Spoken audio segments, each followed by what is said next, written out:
Selamat pagi. Selamat pagi Olin, selamat pagi Boni. Boni, kok tanganmu kotor sekali? Tadi aku tersandung dan jatuh di jalan tanah. Kalau begitu harus segera dibersihkan. Ayo dicuci.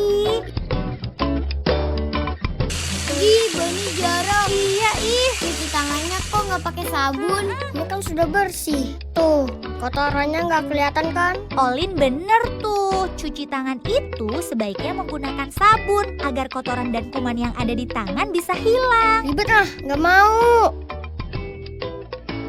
Selamat pagi anak-anak. Selamat pagi, Pak. Hari ini kita akan menonton video yang sangat menarik tentang pentingnya menjaga kebersihan tangan. Baik, Pak Guru.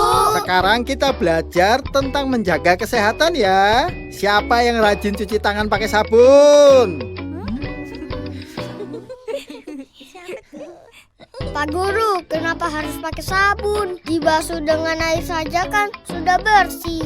Lihat nih. Nah, pertanyaan yang bagus. Jawabannya ada pada film yang akan kita putar. Sekarang siapa yang mau nonton film? Saya.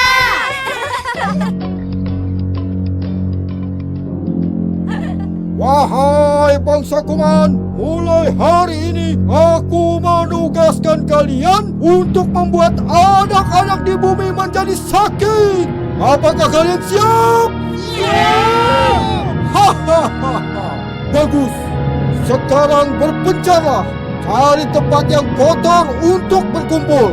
Ingat, sasaran yang paling mudah adalah orang-orang yang jorok dan tidak menjaga kebersihannya.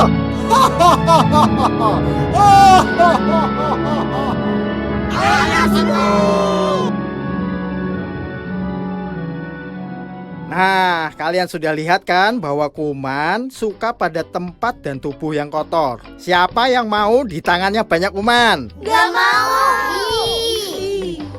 Supaya kuman hilang dari tangan, caranya adalah dengan mencuci tangan pakai sabun. Dengan menggunakan sabun, kuman yang ada di tangan maupun yang berasal dari air akan hilang. Sekarang, siapa yang tahu manfaat mencuci tangan dengan sabun selain untuk membunuh kuman? Saya. Selain membunuh kuman penyakit, tangan kita jadi bersih dan enak dipandang. Betul sekali. Sekarang siapa yang mau rajin cuci tangan pakai sabun? Saya juga. Mulai sekarang akan selalu cuci tangan pakai sabun. Nah, gitu